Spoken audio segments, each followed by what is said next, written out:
Hello, I'm AM Reaper. Welcome back. This is DMT Journey of the Infant Mind. We did the first series, that was fun to do. I'm about to start the second series. Now, the second series is going to focus more on the trip report aspect of DMT instead of more than information. I do like to throw a few informative things in there because it's a very cool topic. No one's worked it out yet. It is good to discuss. Now, but before we start the next series of Jotim DMT, we have to discuss what it's like to be awoken by DMT and what's some of the social problems that it can cause. I mean, it might sound funny, but I've just got a little notebook here. I've just jotted down a few ideas, and I just want to have a bit of read to you about what I've jotted down here. And it might sound stupid, and it might sound far-fetched, but everybody's different. But I live in a small sort of community sort of place, and I mean, there's a small city, but friend circle's small, and getting a lot smaller. I just want to show you what happens. Alright. So after you come back from a DMT trip, it doesn't matter if it's real or not or whatever the hell it is, you learn about all this corruption and shit through the government, all this conspiracy shit. Not by DMT, but from the channels after finding. People that are talking about DMT are people that are talking about all sorts of other mind-expanding or propaganda sorts of things as well. Okay? So you come across a lot of shit.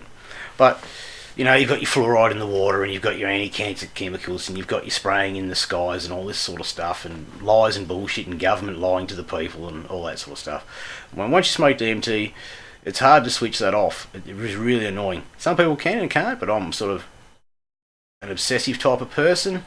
That's why I've never done other things, because I'm a very addictive type of personality. You can't get addicted to DMT, but you probably get addicted to the experience. But it does cause you a lot of problems, okay? You end up... I'll write here. It says corruption, bullshit, lies and greed. They don't sit well after you come back from DMT. It's fairly easy to see straight through it. Which is rather annoying because you're always thinking about things that you shouldn't probably be, A man who thinks about things all the time has got nothing else to think about and creates his own illusions, so... you got old Alan Watts. Ego is a very noticeable thing on DMT. I don't know if any of you know or think or the definition of what your ego is, but your ego is you. It's what you aspire to be. It's what you think holds the values to you. So ego is, I've got to go and have a cool car because Jono down the road's got one, so I'm as good as Jono. You don't have to be as good as Jono down the road. You don't have to be as good as anybody. You are who you are, and you are what you are meant to be. You don't need to prove anything to anybody. You are yourself, okay? So, ego, just lose all that. You don't need cars, you don't need fancy clothes, you don't need all that bullshit, Just, it doesn't matter. You can't take it with you. It's all about the self. So that's what they're sort of talking about, ego. And when you come back from DMT, you notice a lot of greedy people and a lot of show ponies and all that sort of stuff, and you sort of just look at people and go, you're a bit of a dick, aren't you, mate? Like, you love yourself more than anybody else does. They do say you've got to love yourself first so you can get along in the world, but, some people take that a bit far.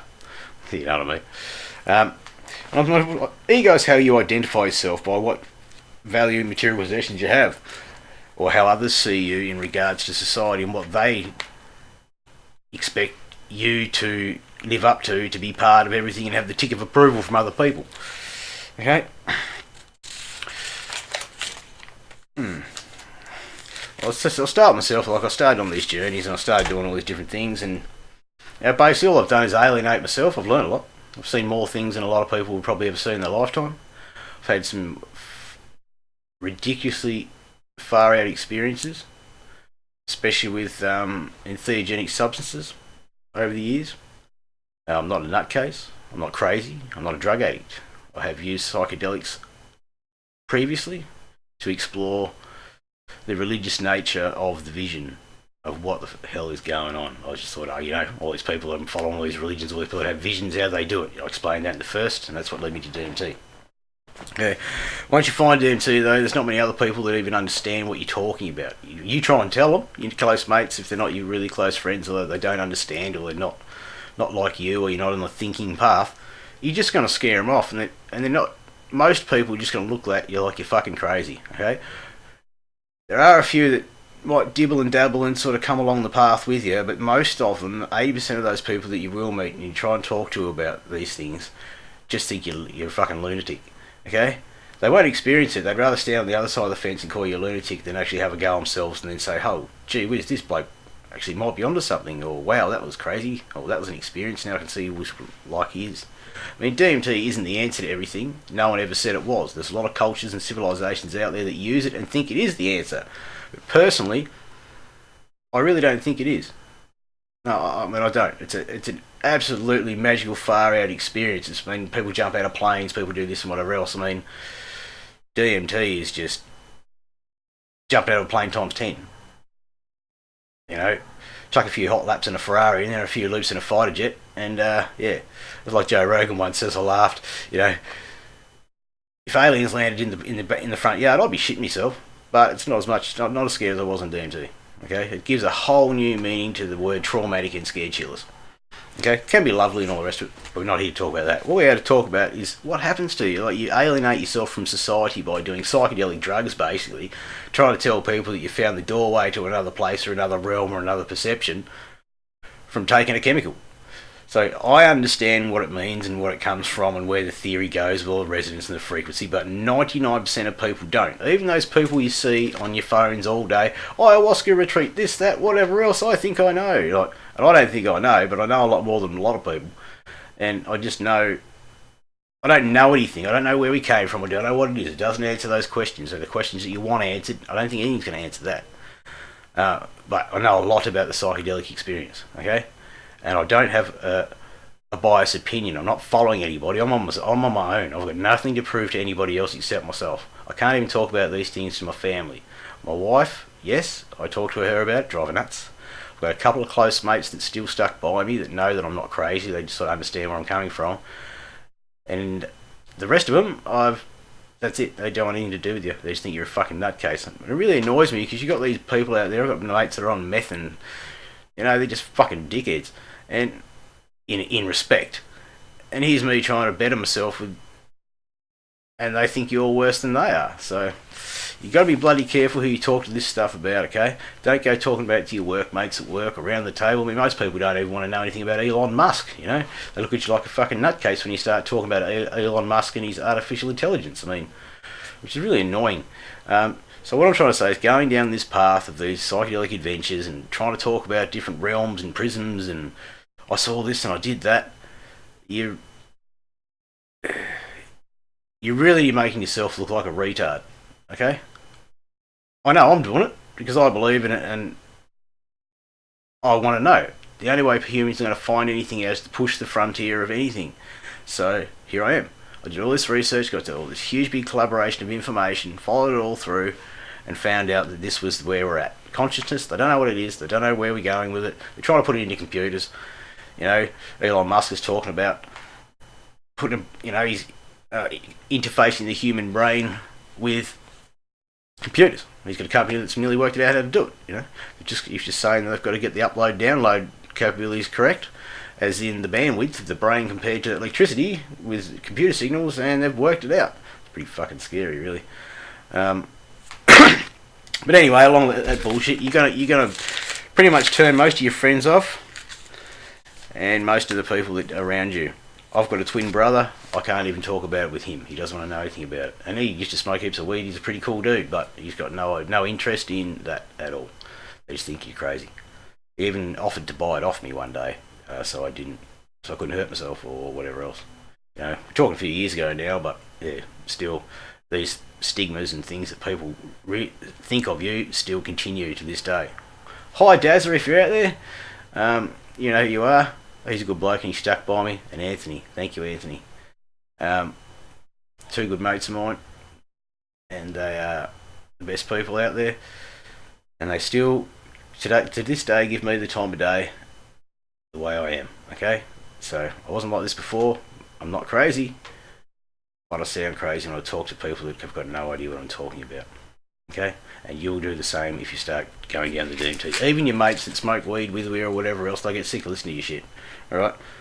And the funny thing is, 50% of the people out there that smoke DMT have got no idea what it's about either, because they're only smoking little shitty doses, which is good. No offence to that. It's actually more enjoyable sometimes. And, you know, a lot of people out there don't even see the other side, which is fine. But, yeah, there's a lot of opinionated DMT smokers out there that think they know everything and really don't know shit because they haven't really had much of a go. And it's different for everybody. My experience is different to your experiences. I mean, we've all seen the collaboration of experiences over the internet and different things, that people have various experiences that are similar, you know. So, yeah.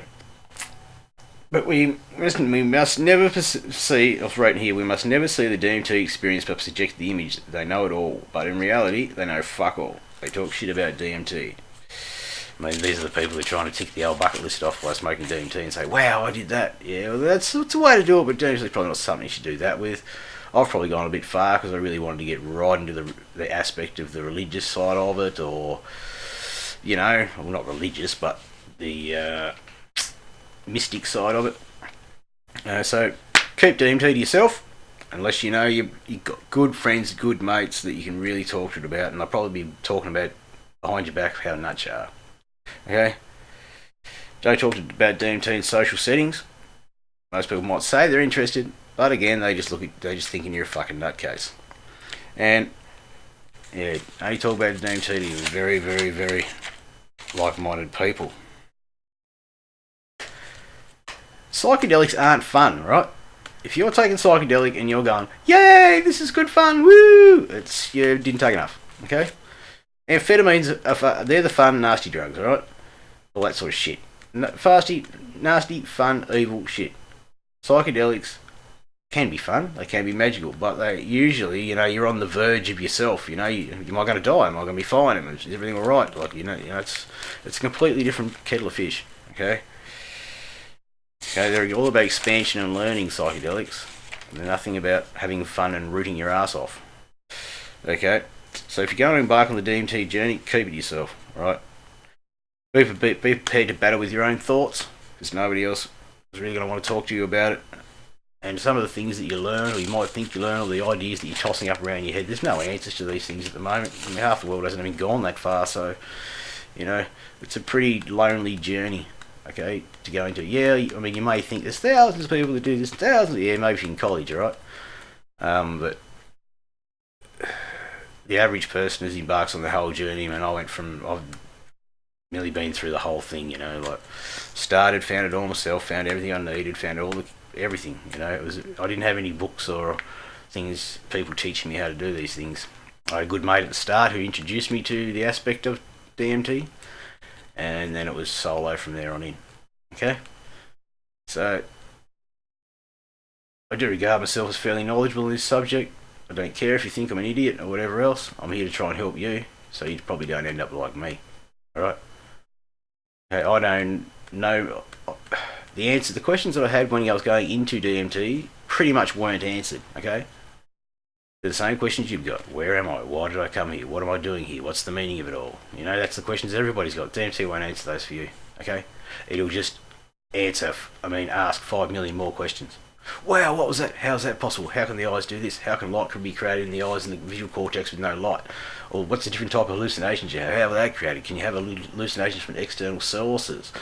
You know, it just goes on and on and on. And as I said, science and medical stuff is only just on the verge of this, so you know it's pretty hard unless you've got access to all this medical stuff all the time. I mean, a lot of the experiments that you need to conduct to prove these things, if they could be proven, one, they're too dangerous, or they'll probably kill you if you do them, and two, they haven't worked out a way they can even do it yet. So, you know, how do you bring back something from an experience that you can't measure? That's the problem, you know. And as I said, DMT is probably all in your head anyway, so that'll cause an outrage with people. I don't know. I was on the path believing that DMT is the chemical doorway to the outside world, or exactly like hear Joe Rogan talk, but I've said it many times myself. It's almost like this reality is on a certain frequency. You smoke DMT in various amounts of it, and you turn the frequency up. Woo! You'll change the radio station, and you'll see completely different stuff. So if you do any brain research, you know that what you see is only collaboration of what your eyes are telling you. So who knows? All right. Main point being, thanks for watching. I'm going to tell you about a few of the trips I had in the next video. I'll get to making that very shortly. Sorry, this was a bit of a blah blah video, but I'm serious. DMT will alienate you from people, from society, and from your family, and from yourself. Okay, unless you keep it to yourself. And it's bloody hard to keep yourself, because you'll be bursting once you have a good DMT trip and you've gone through the other side and you've come back and you're still bloody alive, and whew, when you're scared shitless when you're there. Well, by the time you come back, you'll be happy because, one, you've just had a DMT trip and seen the other side, and two, you're alive. Okay, so you'll be happy as shit. And the funny thing is, the person sitting there watching your trip sitter, he doesn't see all the scared shitlessness, he just sees the happy bit. Okay, so yeah, happy travels. I'll tell you a bit about some of my experiences in the next video. The next video will be about my first little lead up to my first breakthrough dose of DMT. Okay, and I can tell you that was one hell of an eye-opening experience. Okay, and it doesn't get any easier the more times you do it. So DMT is absolutely amazing, but it's absolutely scary, and it's not the safest drug in the world, as people say. It's not that dangerous in a way, but there's a lot of pressure associated with it, especially if you have DMT contaminated high in N-methyltryptamine, especially from acacia DMT. You need to wash your bloody spice a fair bit and try and get it out. I've smoked heaps of NMT.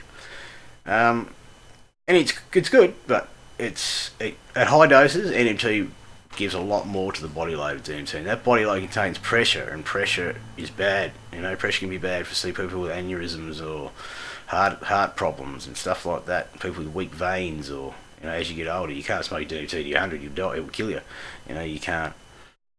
There's a certain point in your life where you've got to say, right, I can't have this stuff anymore. I've got to take an easy way. As in, I've got to drink ayahuasca or only have microdose it or whatever else, because it's that harsh on you.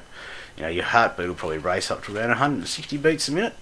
And heart rate usually is 220 beats a minute minus your age is your maximum heart capacity. So therefore, I'm 40 now, nearly. So 220 minus 40 is 180. DMT's put me at about 160. I'm a smoker, so I'm on the verge of getting into dangerous territory these days, and I'm pretty healthy and fit. If something goes wrong at high dosages, I mean, you might think I'm shit, but if you've experienced this stuff as much as I have, you'll know exactly what I'm talking about. And so one, try not to get DMT too heavily contaminated with N-methyltryptamine, NMT. That's the stuff that makes it go yellow. DMT goes yellow for two reasons. One, it oxidizes, or two, it's got contaminated with N-methyltryptamine. N-methyltryptamine is a psychedelic tryptamine on its own, and there's nothing wrong with it.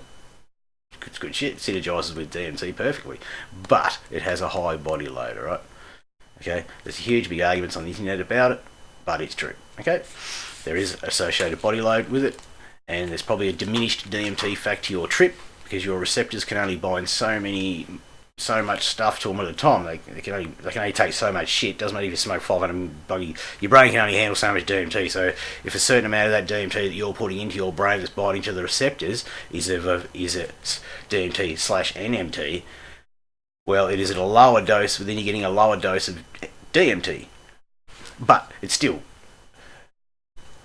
magical. I mean, you wouldn't even bloody know it, to be honest with you. The only difference is there's a lot of differences, to be honest with you, but for first time users, you're not going to notice a difference. If you smoke mimosa DMT to acacia DMT, and they're both pure crystals, you're not going to have much different experience. I'd stress a person to even know. But when you start putting other alkaloids in there, and you're not cleaning your spice enough, and you're smoking orange and yellow and brownish sort of DMT and whatever else, then you'll start noticing different body loads and effects. Okay? Probably a bit long, probably dribbled a bit about that. Sorry if I talked a bit fast. And I can't wait to see you all in the next video.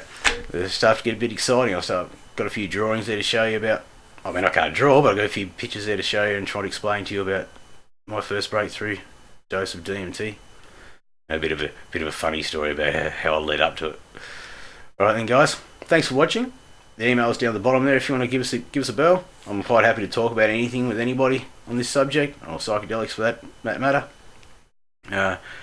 Just a plug out there, don't mean to plug Joe Rogan, but I've been watching a few of his podcasts lately. There's a few, go and have a check out the one with Elon Musk and artificial intelligence. There's a few different brain study there too. Go and have a check out those. They're worth a watch. And I am AM Reaper. This is DMT, Journey of the Infant Mind. The reason I called it that is because when you start doing GMT, you think you know a lot, and you've got to work everything out. And you smoke DMT and you work out that you just go back to a little baby. You really just got no idea. Okay?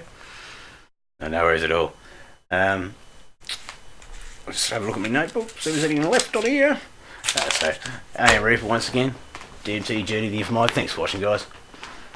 Might sound a bit nuts, but I'm probably more real than most of these other people in here. I'm not trying to make money out of this. I'm not trying to get any gain. I'm just doing this for your safety and so that you don't end up fucking loony. Okay? Yeah. I'm on the verge of being... Yeah, so I just need to back off a bit. And it's not this I smoke DMT all the time or anything like that. It's the thought that goes with it. The always wondering, always going through in your mind of what if and what's that, and you always got little theories going, and you're always trying to learn new information about brain science and all this sort of stuff. And I enjoy it, but with a normal life, and trying to do that at the same time, and then trying to sort of, it's that exciting to you. You're trying to tell a few people, and they're just looking at you like you're fucking crazy. So, yeah. All right, guys. Thanks for watching. Next video will be out within 2 weeks. Alright, I'll try to do it in the next couple of days. Alright then, you'll enjoy that. Alright guys, thanks for watching. I am Reaper. Catch us later. See you guys.